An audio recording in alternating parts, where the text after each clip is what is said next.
सोचिए, अगर आपके पास 10 अरब डॉलर हों तो आप क्या करेंगे? अस्पताल बनाएंगे, यूनिवर्सिटियां कायम करेंगे या मुल्क के कर्जे उतारेंगे? लेकिन जब यही 10 अरब डॉलर सियासत और करप्शन की भेंट चढ़ जाए तो एक पूरी कौम की तकदीर अंधेरों में डूब जाती है। ये कहानी है ताकत, पैसे और करप्शन के ऐसे खेल की, जिसमें एक शख्स का नाम हर सफ़े पर झलकता है, आसिफ अली जरदारी। कभी मिस्टर 3%, कभी सदर पाकिस्तान और कभी अदालतों के कटहरे में। लेकिन असल सवाल ये है, क्या वो अकेले थे या पूरा निज़ाम उस खेल में बराबर का शरीक था? इस वीडियो के आखिर तक जुड़े रहिएगा, क्योंकि वो सच जो हम आखिर में खोलेंगे वो आपको सोचने पर मजबूर कर देगा। क्या कसूरवार एक शख्स है या पूरा निज़ाम?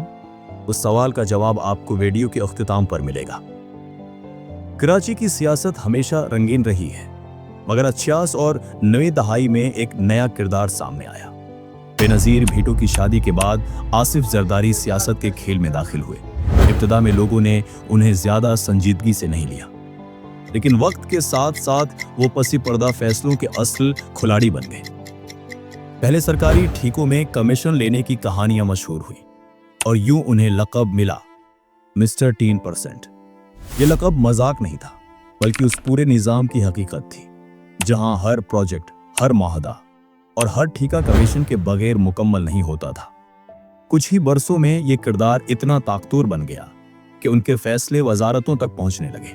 सनत के बड़े बड़े ब्यूरोक्रेट, सरमायादार और जागीरदार उनके नेटवर्क का हिस्सा बन गए। वक्त गुजरा और फिर आया 2018।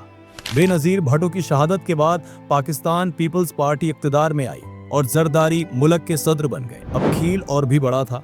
18वें तरमीम ने सूबों को ज्यादा अख्तियार दिया और सनद पर जरदारी खानदान की गिरफ्त लोहे की दीवार की तरह मजबूत हो गई। लेकिन इस ताकत के नतीजे में आवाम को क्या मिला?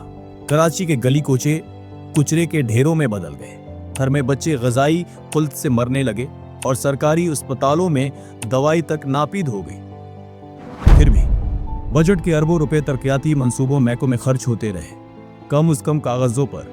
हकीकत में ये पैसा कहाँ गया? यही वो सवाल है जो आज तक जवाब मांगता है।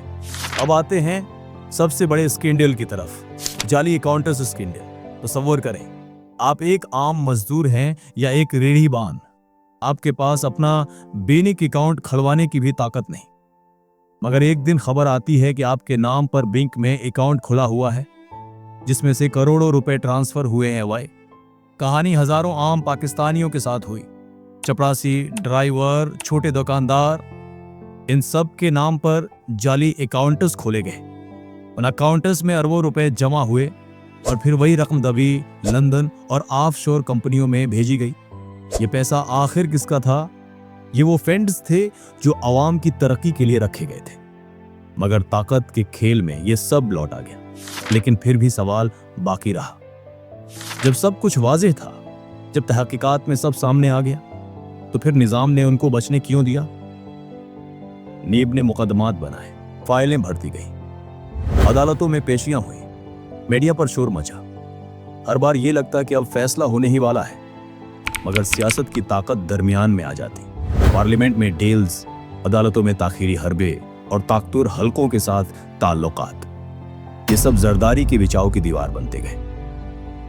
और अवाम सिर्फ टीवी पर ये सब तमाशा देखती रही। बजली के बल आसमान को छूते गए, महंगाई ने कमर तोड़ दी, लेकिन हुक्मरान तबका अरबों डॉलर के खेल में मसरूफ रहा। ये सिर्फ एक शख्स की कहानी नहीं थी, ये पूरे निज़ाम का वो चेहरा था जो हमेशा ताकतवर को तहफ़्फ़ुज़ देता है और कमजोर को कुचल देता है। अब आते हैं असल राज की तरफ। इस 10 अरब डॉलर के ज़वाल की सबसे बड़ी हकीकत ये नहीं कि पैसा चोरी हुआ। असल हकीकत ये है कि पूरे निज़ाम ने उस चोरी को रोकने की कभी कोशिश ही नहीं की। फाइलें मौजूद थी, शवाहिद वाज़ेह थे, गवाह सबके सामने थे, मगर निज़ाम खामोश रहा, क्योंकि जब निज़ाम खुद बीमार हो तो फिर इंसाफ कहाँ से आएगा? यही वो सच है जो हमें सोचने पर मजबूर करता है। क्या असल मुजरिम सिर्फ एक शख्स है, या वो पूरा निज़ाम जो ऐसे किरदारों को जन्म देता है और फिर उन्हें तहफ़्फ़ुज़ भी देता है? पाकिस्तान की तारीख ऐसे स्कैंडल से भरी हुई है, मगर हर बार कहानी का अंजाम एक जैसा होता है। ताकतूर बच निकलता है और आवाम को सिर्फ नए वादे मिलते हैं। आज फैसला आपके हाथ में है। क्या कसूरवार सिर्फ एक शख्स है या वो निज़ाम जो बार बार ऐसे किरदारों को पैदा करता है? अपनी राय कमेंट्स में ज़रूर बताइए। और अगर आप चाहते हैं कि आवाम को ये हकीकत मालूम हो तो इस वीडियो को शेयर करें, क्योंकि जब तक हम निज़ाम को बदलने की कोशिश नहीं करते ये खेल कभी ख़त्म नहीं होगा। कल नया चेहरा, नया स्कैंडल और हम सब फिर इसी सवाल के साथ खड़े होंगे।